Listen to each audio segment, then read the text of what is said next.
اللہ تعالیٰ قرآن پاک کی سورۃ مؤمنون میں ارشاد فرماتا ہے کہ اور کیا تم یہ گمان کرتے ہو کہ ہم نے تمہیں بیکار پیدا کیا اور تمہیں ہماری طرف لوٹ کر نہیں آنا۔ پیارے دوستو، کیا آپ جانتے ہیں کہ جس دنیا میں ہم جی رہے ہیں یہ ایک دھوکہ ہے، اور یہ خوبصورت نظر آنے والی دنیا ہماری آنکھوں پر ڈالا ہوا ایک پردہ ہے۔ اس پردے کے پیچھے کا منظر بہت ہی خوفناک اور بہت ہیبت ناک ہے۔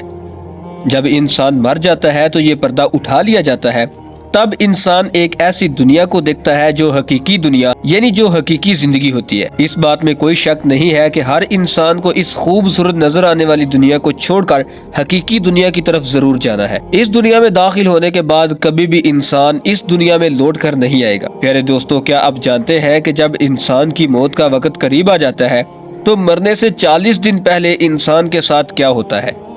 مرنے سے 40 دن پہلے اس مرنے والے انسان کے بارے میں فرشتے کیا کہتے ہیں، اور آسمان پر انسان کی موت کا فیصلہ کس طرح کیا جاتا ہے، اور روح نکالنے والے فرشتے انسان کے پاس آ کر کیا کہتے ہیں؟ پیارے دوستو، ان تمام سوالات کے جوابات آج کی اس ویڈیو میں ہم آپ کو بتائیں گے، تو آپ سے گزارش ہے کہ اس ویڈیو کو آخر تک ضرور دیکھیے گا۔ لیکن اس سے پہلے اگر آپ نے ہمارے چینل کو ابھی تک سبسکرائب نہیں کیا تو کر لیں، تاکہ ہر نیو اسلامی آنے والی ویڈیو آپ تک پہنچ سکے۔ تو چلیں شروع کرتے ہیں ٹائم کو بغیر ضائع کیے۔ پیارے دوستو، اللہ تعالیٰ نے قرآن پاک میں انسان کی تخلیق کا مقصد بیان فرما دیا کہ ہم نے انسان کو صرف اور صرف اپنی عبادت کے لیے پیدا کیا، اور ساتھ ہی اللہ تعالیٰ نے انسان کی موت کے بارے میں بھی بتایا کہ ہر انسان کو مرنے کے بعد ہماری طرف لوٹنا ہے اور اپنے اعمال کا بدلہ لینا ہے۔ پیارے دوستو، اللہ تعالیٰ کی عرش کے نیچے ایک درخت ہے جس کا نام سدرۃ المنتہا ہے۔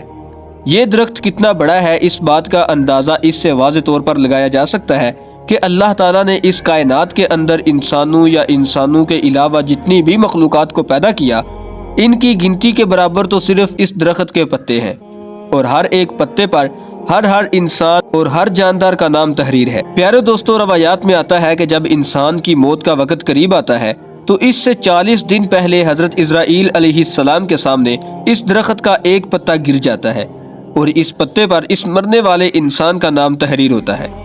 تو جیسے ہی کسی انسان کا نام کا پتا گرتا ہے تو سب فرشتے اسے مردہ تصور کرتے ہیں، یعنی وہ مرنے سے 40 دن پہلے فرشتوں کی فہرست میں مردہ شمار ہو جاتا ہے۔ اس کے بعد وہ انسان جس کے نام کا پتا گر چکا ہوتا ہے وہ صرف 40 دن تک زندہ رہتا ہے۔ تو جب اس کے 40 دن پورے ہو جاتے ہیں تو ملک الموت اس شخص کے پاس آتے ہیں اور بیٹھ جاتے ہیں۔ اس وقت وہ بندہ اپنی بیماری کے مرض میں ہوتا ہے، اور جب وہ دیکھتا ہے کہ ملک الموت کو تو وہ گھبرا جاتا ہے اور پوچھتا ہے کہ تم کون ہو؟ تو حضرت اسرائیل علیہ السلام کہتے ہیں کہ میں ملک الموت ہوں اور تمہاری روح قبض کرنے کے لیے آیا ہوں۔ تو مرنے والا شخص یہ سن کر اپنے منہ کو پھیر لیتا ہے۔ پھر ملک الموت اس شخص سے کہتے ہیں کہ کیا تو مجھے نہیں جانتا؟ میں وہ ہوں جس نے تیری اولاد یا تیرے ماں باپ یا رشتہ داروں میں سے کسی کی روح کو قبض کیا، اور آج وہ وقت بھی آ گیا کہ جب میں تیری روح کو قبض کروں گا اور تو دیکھ لے گا جو تم سے پہلے موت کا ذائقہ چکھ چکے۔ میں وہ ہوں جو تجھ سے پہلے اگلے لوگوں کو فنا کر چکا ہوں، جبکہ وہ لوگ تجھ سے زیادہ مالدار اور قوت کے مالک تھے۔ اس کے بعد ملک الموت اس مرنے والے شخص سے پوچھتے ہیں کہ تم نے دنیا کو کیسا پایا؟ تو وہ مرنے والا کہے گا کہ میں نے دنیا کو بے وفا اور دھوکے باز پایا۔ تو اگر وہ شخص جو مرنے والا ہے اللہ تعالیٰ کا نافرمان ہوا تو اللہ تعالیٰ کے حکم سے دنیا اس کے پاس آئے گی اور کہے گی کہ اے فلاں ابن فلاں، تو نے کیسی اللہ کی نافرمانیاں کی، تو نے کس قدر گناہ کیے، تجھے بہت سے لوگوں نے سمجھایا اور نصیحت کی لیکن تو نے کسی کی بات نہ مانی۔ تو یہ سمجھتا رہا کہ میں ہمیشہ اس دنیا میں رہوں گا اور مجھے موت نہیں آنی۔ اس کے بعد وہ دنیا جس سے انسان ساری زندگی محبت کرتا رہا اور اپنی آخرت کو چھوڑ کر دنیا کی رنگینیوں میں مبتلا رہا، اس وقت وہی دنیا اس مرنے والے شخص سے کہے گی کہ میں تجھ سے اور تیرے اعمال سے بیزار ہوں۔ اس کی دولت اس کے پاس آئے گی اور کہے گی کہ اے نافرمان، تو نے مجھے ناجائز طریقے سے اور ناحق حاصل کیا اور تو مجھ کو گناہوں کے اندر خرچ کرتا رہا۔ پیارے دوستو، اس کے بعد اس مرنے والے انسان کی زبان بند ہو جاتی ہے۔ پھر اس کے بعد اس کے پاس 4 فرشتے آتے ہیں۔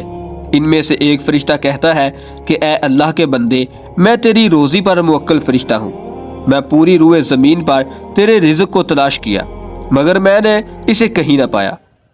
پھر اس کے بعد دوسرا فرشتہ آتا ہے اور کہتا ہے کہ میں تیرے پانی پر موکل فرشتہ ہوں، میں نے تیرے پانی کو پوری روئے زمین پر مشرق سے لے کر مغرب تک تلاش کیا پر میں نے اسے نہ پایا۔